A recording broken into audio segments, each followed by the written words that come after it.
আসসালামু আলাইকুম। অনার্স তৃতীয় বর্ষের শিক্ষার্থীরা, আশা করি তোমরা সুস্থ আছো এবং ভালো আছো। আজকে তোমাদের ভারতীয় দর্শন এই কোর্সের একটি বিষয় নিয়ে তোমাদের সামনে হাজির হয়েছি এবং ভারতীয় দর্শন কি এবং ভারতীয় দর্শনের কিছু বৈশিষ্ট্য রয়েছে সেগুলো নিয়ে আজকে আমরা আলোচনা করব।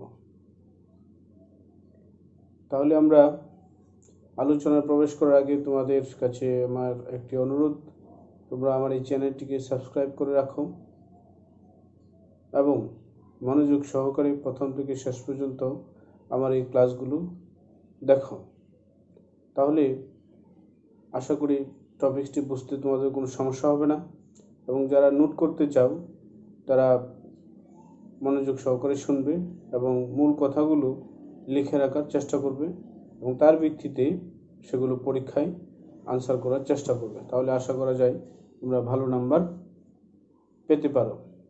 তো যাই হোক, আর কথা না বাড়িয়ে আমরা মূল আলোচনায় প্রবেশ করি।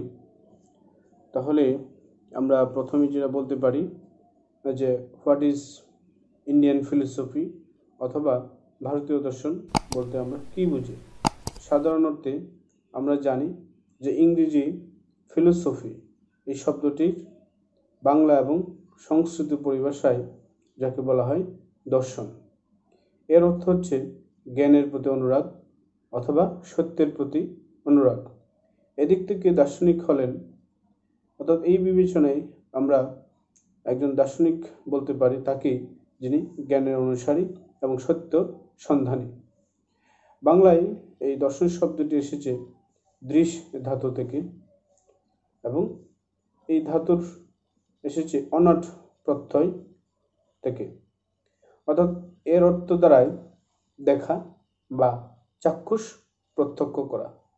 কিন্তু দর্শন শাস্ত্রে দর্শন শব্দটি শুধু এই অর্থেই ব্যবহৃত হয় না, অর্থাৎ সত্য দর্শন বা তত্ত্ব দর্শন হিসেবেও ব্যবহৃত হয়ে থাকে। জীবন এবং জগৎকে দেখে তার সত্য এবং তার সত্যতা নিরূপণ করা হচ্ছে দর্শনের কাজ। সুতরাং দর্শন সম্বন্ধে সংক্ষেপে শুধু এটুকু বলা যেতে পারে যে দর্শন হলো জীবন ও জগতের একটি সার্বজনীন ব্যাখ্যা এবং তার সম্পর্কে একটি মূল্যায়ন। এক্ষেত্রে আমরা ভারতীয় দর্শন বলতে আমরা সেই দর্শনকে বুঝব যে দর্শন ভারত উপমহাদেশের প্রাচীনকাল থেকে অদ্যাবধি পর্যন্ত হিন্দু, অহিন্দু, আস্তিক, নাস্তিক অর্থাৎ সর্বশ্রেণীর দার্শনিক চিন্তাবিদদের জীবন এবং জগৎ সম্পর্কে বিভিন্ন মতবাদ বা তাদের দর্শন চিন্তাগুলোকেই আমরা ভারতীয় দর্শন বলতে পারি। আরও সহজ করে বলা যায় যে ভারতীয় উপমহাদেশের সমগ্র চিন্তাই হচ্ছে, অর্থাৎ সমগ্র তথ্য চিন্তাই হলো ভারতীয় দর্শন। এই ভারতীয় দর্শনের বিখ্যাত ইতিহাসকারক ডক্টর সর্বপল্লী রাধাকৃষ্ণ তিনি বলেন যে ভারতবর্ষে দর্শন কথাটি আধ্যাত্মিক প্রত্যক্ষণ বা আধ্যাত্মিক অন্তর্দৃষ্টি এই দুটি অর্থে ব্যবহৃত হয়েছে। তার একটি বক্তব্য আমি এখানে কোট করছি, সেটি হচ্ছে এ দার্শানা is a spiritual perception, a whole view revealed to thin soul sense। সুতরাং ভারতীয় দর্শন বলতে এমন দর্শনকে বোঝায় যা আধ্যাত্মিক প্রত্যক্ষণের মাধ্যমে সত্য বা তত্ত্বের সমগ্র স্বরূপটিকে প্রকাশ করে থাকে, যা শুধু বিচার বুদ্ধির সাহায্যেই কি করা যায়, লাভ করা যায় না। আবার কোনো কোনো চিন্তাবিদ ভারতীয় দর্শনকে হিন্দু দর্শন বলে অভিহিত করেছেন। তার মধ্যে বিখ্যাত একজন দার্শনিক যেমন থিও বার্নার্ড, তিনি ভারতীয় দর্শনকে হিন্দু দর্শন বলে আখ্যায়িত করেছেন। তবে ভারতীয় দর্শন এবং হিন্দু দর্শন সমর্থক নয় বা এক নয়। ভারতীয় দর্শনকে হিন্দু দর্শন বলা যায় যদি শব্দটিকে ভৌগোলিকভাবে গ্রহণ করা হয়ে থাকে, কিন্তু হিন্দু দর্শনকে হিন্দু ধর্মে বিশ্বাসী লোকদের, অর্থাৎ আমরা যদি হিন্দু দর্শনকে হিন্দু ধর্ম বিশ্বাসী লোকদের দর্শন বলে মেনে নেওয়া হয়ে থাকে বা মেনে নেই, সেক্ষেত্রে ভারতীয় দর্শনকে হিন্দু দর্শন বলা যেতে পারে, তবে সেটি মোটেই যুক্তিসঙ্গত নয়। কেননা ভারতীয় দর্শন কোনো বিশেষ গোষ্ঠীর দর্শন হতে পারে না বা কোনো বিশেষ গোষ্ঠীর দর্শন নয়, বরং ভারত উপমহাদেশের বিভিন্ন গোষ্ঠীর দর্শন এই আলোচনার ফসল। উদাহরণস্বরূপ বলা যেতে পারে যে মাধবাচার্যের সর্বদর্শন সংগ্রহ গ্রন্থে তিনি বৈদিক, অবৈদিক কিংবা আস্তিক এবং নাস্তিক সকল ধরনের দর্শনই সেখানে সংকলিত হয়েছে। কাজেই ভারতীয় দর্শনে ভারতীয় দর্শন শুধু আস্তিক দর্শনকে গ্রহণ করে থাকি, তাহলে নাস্তিক দর্শন, চারবাক দর্শন, বৌদ্ধ দর্শন এবং জৈন দর্শন এই সমস্ত ভারতীয় দর্শনগুলো বাদ পড়ে যায় এবং এতে ভারতীয় দর্শনের পরিধি সংকুচিত হয়ে পড়ে। এই কারণেই ভারতীয় দর্শনকে হিন্দু দর্শন বলা যেতে পারে না বা সেটি যুক্তিসঙ্গত নয়। ভারতীয় উপমহাদেশের সমস্ত দর্শন গোষ্ঠীর দর্শন নিয়েই ভারতীয় দর্শন গড়ে উঠেছে। সুতরাং সর্বপল্লী রাধাকৃষ্ণের ভারতীয় দর্শনের চারিত্রিক বৈশিষ্ট্যের অনুসরণ করে তিনি বলেন যে ভারতীয় দর্শন এবং হিন্দু দর্শন মোটেই সমর্থক নয়, বরং এই দর্শন হল উপমহাদেশের সকল গোষ্ঠীর উদার এবং ব্যাপক দর্শন, যেটি জীবনমুখী বা পশ্চাৎমুখী নয়। তাই আমরা প্রাথমিকভাবেই ভারতীয় দর্শন সম্পর্কে কিছু প্রাথমিক আলোচনা এখানে আমরা করেছি, অর্থাৎ ভারতীয় দর্শন বলতে কী বোঝায় এবং ভারতীয় দর্শনের কিছু পটভূমি সংক্ষিপ্ত আকারে সেখানে তুলে ধরা হলো। এবার আমরা ভারতীয় দর্শনের যে নানা ধরনের বৈশিষ্ট্য রয়েছে সেই বৈশিষ্ট্যগুলো নিয়ে আমরা একে একে আলোচনা করব। প্রথমে আমরা আসি যে ভারতীয় দর্শনের বিভিন্ন সম্প্রদায়গুলোর মধ্যে নানান ধরনের পার্থক্য আছে। অর্থাৎ এই যে পার্থক্য রয়েছে, এই সমস্ত পার্থক্য থাকা সত্ত্বেও এই ভারতীয় দর্শনের কতগুলো সাধারণ বৈশিষ্ট্য আমরা দেখতে পাই। এরকম আমরা কয়েকটি সাধারণ বৈশিষ্ট্য নিয়ে এখন আমরা আলোচনা করব। তো প্রথমে আমরা দেখব যে প্রথম যে ভারতীয় দর্শনের উল্লেখযোগ্য বৈশিষ্ট্য সেটি হলো এরকম যে দৃষ্টিভঙ্গির উদারতা, অর্থাৎ এটি ভারতীয় দর্শনের অন্যতম একটি প্রধান বৈশিষ্ট্য। ভারতীয় দর্শনের ক্রমবিকাশের ধারাকে আমরা যদি অনুসরণ করি তাহলে দেখব যে ভারতীয় দার্শনিকরা পরস্পরের দার্শনিক মতবাদের ব্যাখ্যা এবং সমালোচনা করেছেন এবং এরা একে অপরকে ভালোভাবে জানতে আগ্রহী ছিলেন বা আগ্রহী হয়ে থাকেন। ফলে প্রতিটি দর্শন সম্প্রদায় নিজের মতকে প্রতিষ্ঠিত করার আগে সর্বপ্রথম এই বিরোধী পক্ষের যে মতবাদটি রয়েছে সেটিকে তারা প্রথমে ব্যক্ত করেছেন এবং ব্যাখ্যা করেছেন। এই যে ঘটনাটা ঘটেছেন এটাকে আমরা বলা হয়ে থাকে ভারতীয় দর্শনে, সেটাকে বলা হয়ে থাকে পূর্বপক্ষ। এরপর যুক্তির সাহায্যে পূর্বপক্ষকে সমালোচনা এবং খণ্ডন করা হয়েছে, আর খণ্ডিত অংশ বা সমালোচনা করার পরে যে অংশ সেটাকে আমরা বলে থাকি উত্তরপক্ষ বা সিদ্ধান্ত। এভাবেই পারস্পরিক ব্যাখ্যা এবং সমালোচনার মাধ্যমে ভারতবর্ষে একটি পূর্ণাঙ্গ দর্শন চিন্তার একটি উদ্ভব সেখানে ঘটেছে। আর তাই আমরা ভারতীয় দর্শনের একটি বিশেষ মতবাদ জানতে গিয়ে আমরা অন্যান্য মতবাদগুলোর পরিচয় পেয়ে যাই। যেমন ন্যায় দর্শনের কোনো মূল গ্রন্থ অধ্যয়ন করতে গিয়ে আমাদের চারবাক, জৈন, বৌদ্ধ, সাংখ্য, মীমাংসা এই সমস্ত দর্শনেরও আমরা বক্তব্য জানার সুযোগ সেখানে পেয়ে থাকি। কাজেই আমরা উপরের আলোচনা থেকে এটা স্পষ্টভাবেই বলতে পারি যে ভারতীয় দর্শন হচ্ছে একটি উদার দৃষ্টিভঙ্গির সেখানে ব্যাপার রয়েছে, অর্থাৎ এখানে অন্যের মতের প্রতি শ্রদ্ধা দেখানো এবং অন্যের মতের সাথে তাদের প্রথমে ব্যক্ত করা এবং তার সমালোচনার ভিত্তিতে নতুন একটি মতের যে সূচনা হয় এবং এতে করে তাদের মধ্যে যে একটি পরস্পরের মতের প্রতি যে একটি শ্রদ্ধার ভাব রয়েছে সেটি ভারতীয় দর্শনে আমরা দেখতে পাই। দ্বিতীয়ত আমরা ভারতীয় দর্শনে আরেকটি বৈশিষ্ট্য আলোচনা করতে পারি, সেটি হচ্ছে যে ভারতীয়দের মতে দার্শনিক জ্ঞান হলো সত্য, অর্থাৎ সেটি ছিল সনাতন এবং সর্বজনীন। তাই চিন্তা বা মননের এমন কোনো বিষয় নেই যা ভারতীয় দর্শনে সেখানে আলোচিত হয়নি। এই জ্ঞান যে কেবল বুদ্ধিকেই তৃপ্ত করে তাই নয়, আমাদের সমগ্র সত্তার যে প্রকৃত তাৎপর্য এবং মূল্যবোধকে জাগ্রত করে এক উচ্চতর চেতনায় উন্নীত করে থাকে। এই চেতনা হোক মানবিক কিংবা আধ্যাত্মিক, তাতে উদ্বুদ্ধ হয়ে ভারতীয় ঋষি বা দার্শনিকরা দর্শনিক তত্ত্বজ্ঞানকে জীবনের উপলব্ধি ও আচরণে পরিণত করার চেষ্টা করেছেন। কাজেই এখানে আমরা যেটা দেখেছি যে দার্শনিক জ্ঞান বলতে ভারতীয় দার্শনিকরা মনে করে থাকেন যে এটি হচ্ছে সনাতন এবং সার্বজনীন। কাজেই যেহেতু এটি সার্বজনীন, সেক্ষেত্রে এই যে দার্শনিক যে চেতনা হয় সেটি মানবিক হোক বা আধ্যাত্মিক হোক, এখানে উদ্বুদ্ধ হয়ে ভারতীয় ঋষিগণ বা দার্শনিকগণ তাদের দর্শনকে ব্যাখ্যা করার চেষ্টা করেছেন। তৃতীয়ত আমরা আরেকটি বৈশিষ্ট্য দেখতে পাই, সেটি হচ্ছে যে ভারতীয় দর্শনের উল্লেখযোগ্য আরেকটি বৈশিষ্ট্য হচ্ছে সংশ্লেষণাত্মক দৃষ্টিভঙ্গি।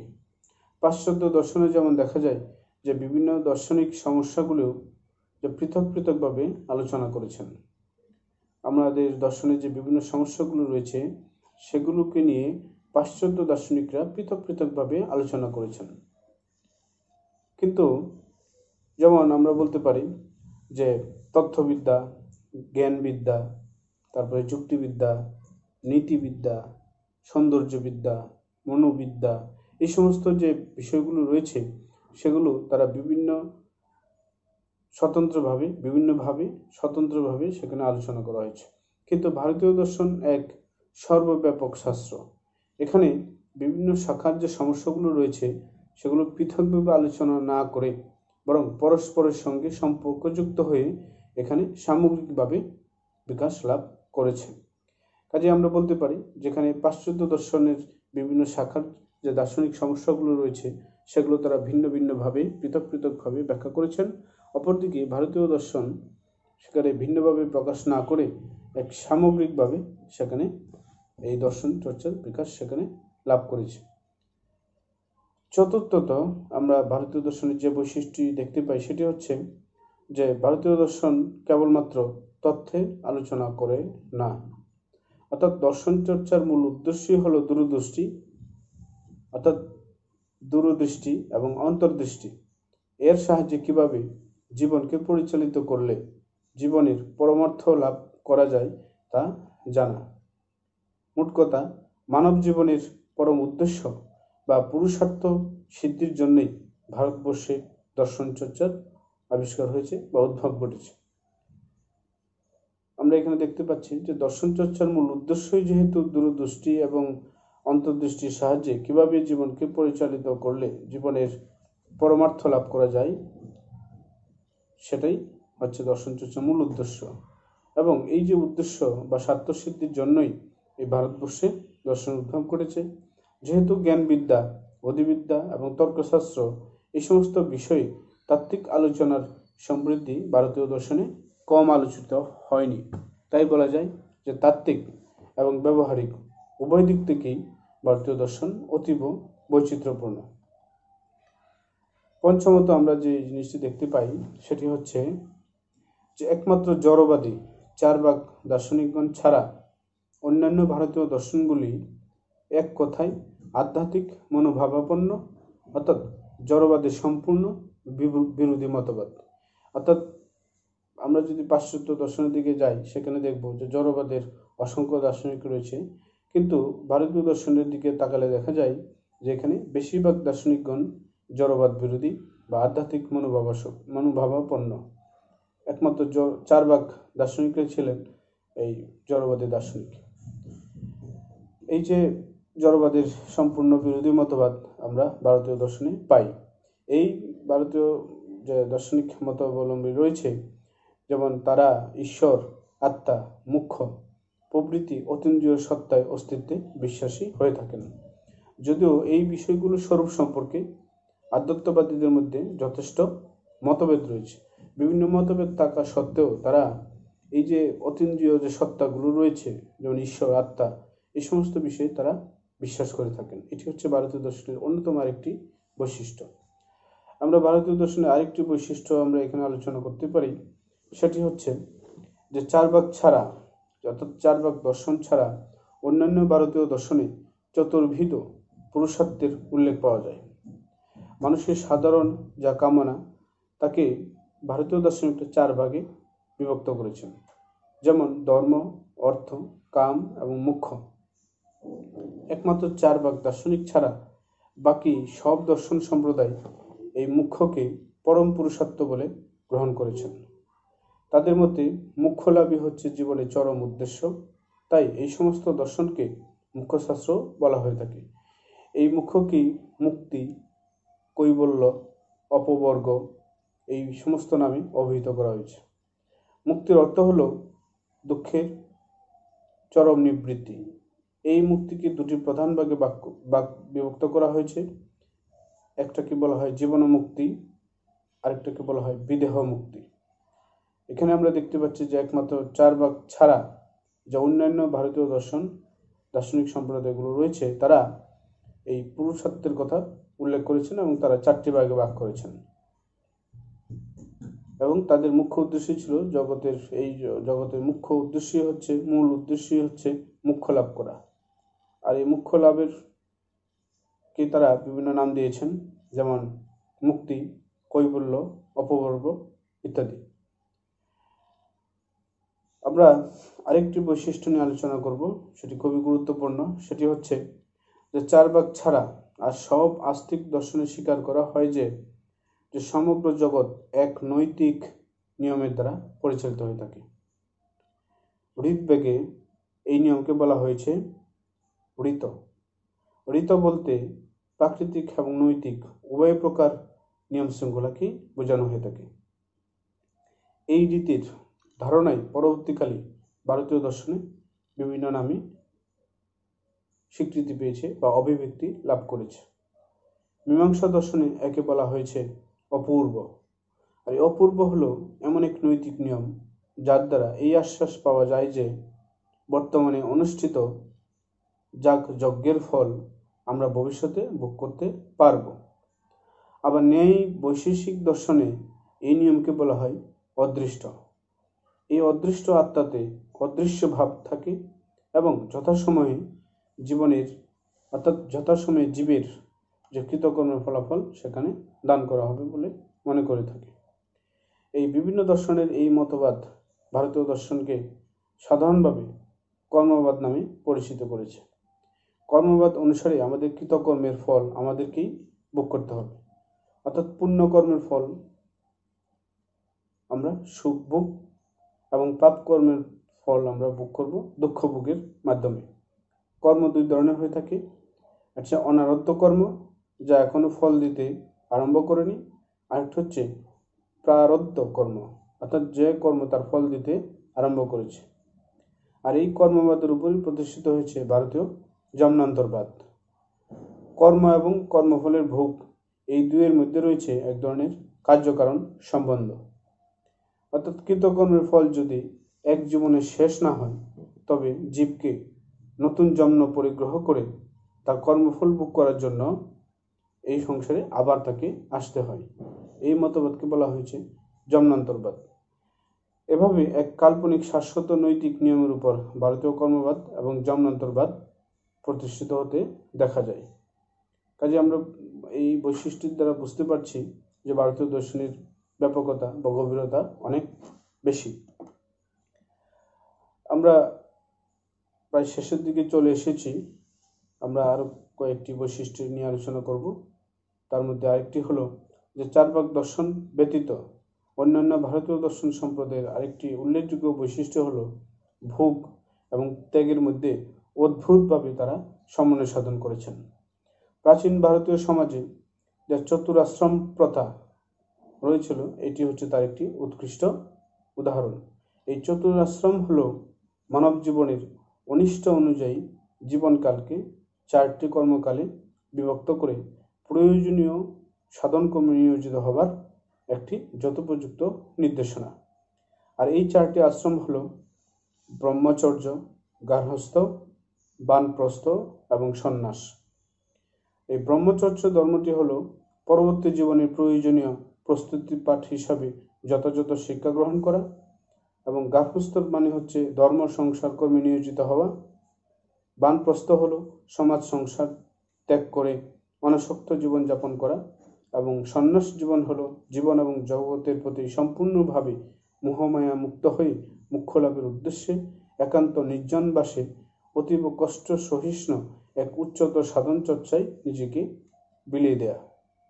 অর্থাৎ ভোগ না হলে কখনোই ত্যাগ ধর্মী মানুষ দীক্ষিত হতে পারে না বলে চতুরাশ্রম প্রথায় ভোগবাদী গার্হস্থ জীবনের প্রতি সমান গুরুত্ব দেওয়ার পরই সমাজ সংসার ত্যাগ করে বানপ্রস্থ এই অনাসক্ত জীবনের কথা সেখানে বলা হয়েছে।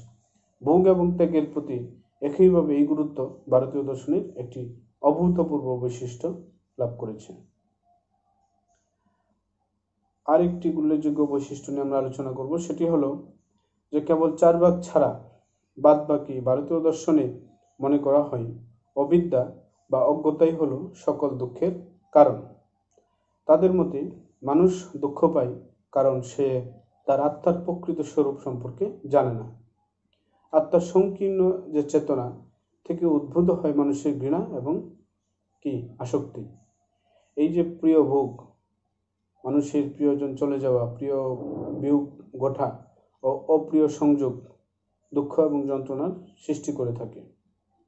আত্মার স্বরূপ উপলব্ধি করতে পারলে প্রিয় এবং অপ্রিয়দের পার্থক্য সেখানে দূর করা সম্ভব হয়, এবং সব মানুষই এক পরম সত্তার প্রকাশ বলে মানুষ সেটি জানতে পারে। সুতরাং তখন দুঃখ দূরীভূত হয়। এই অনাত্মবাদী বৌদ্ধ দর্শনে এই আত্মার স্থলে প্রতীত্ব সমুৎপাদ নীতিকে যুক্ত করা হয়েছে। কাজেই এখানে বৌদ্ধ দর্শনের একটি বিষয় ভারতীয় দর্শনের আলোচনায় অন্তর্ভুক্ত হয়েছে। সর্বশেষ আমরা যে বৈশিষ্ট্য নিয়ে আলোচনা করব সেটি হলো যে ভারতীয় দর্শনের একটি মজার বৈশিষ্ট্য হলো যে যুক্তিনিষ্ঠ 4 ভাগ ছাড়া বাকি দর্শনগুলোতে যুক্তি এবং বিশ্বাসের এক অভূতপূর্ব সেখানে সমন্বয় সাধন ঘটেছে। যে আস্তিক দর্শনগুলোতে তাই যে বৈদিক প্রাধান্য স্বীকার করেই বেদবাক্যের উপলব্ধির জন্য শ্রবণ, মনন এবং নিদিধ্যাসনের কথা বলা হয়েছে। যেমন প্রথমে আমরা শোনা বা শ্রবণ, তারপর যুক্তির দ্বারা বিচার বা মনন, এবং অবশেষে উপলব্ধি বা ধ্যান, যাকে আমরা বলি নিদিধ্যাসন। এটি হলো তত্ত্ব সাক্ষাৎকারের একটি ক্রম। ভারতীয় দর্শনের আলোচনা পদ্ধতি মূলত এই সূক্ষ্ম যুক্তিতর্কের উপর প্রতিষ্ঠিত হয়েছে। এখানে ভারতীয় দর্শন কিভাবে প্রতিষ্ঠিত হয়েছে তার একটি সূত্র সেখানে বর্ণনা করা হয়েছে, যেটি হচ্ছে যেটা আমরা কিভাবে করব। প্রথমে শুনবো, তারপরে মনন মানে বিচার করব, তারপরে নিদিধ্যাসন অর্থাৎ ধ্যান করব, এবং এই 3টির ক্রম অনুসারেই আমরা ভারতের যে আলোচনাগুলো রয়েছে বিভিন্ন দার্শনিকদের সেগুলোর উপর একটি তুলনামূলক যুক্তিতর্ক আলোচনা হয়ে থাকে। কাজেই আমরা বলতে পারি যে ভারতীয় দর্শনের অনেকগুলো উল্লেখযোগ্য বৈশিষ্ট্য রয়েছে,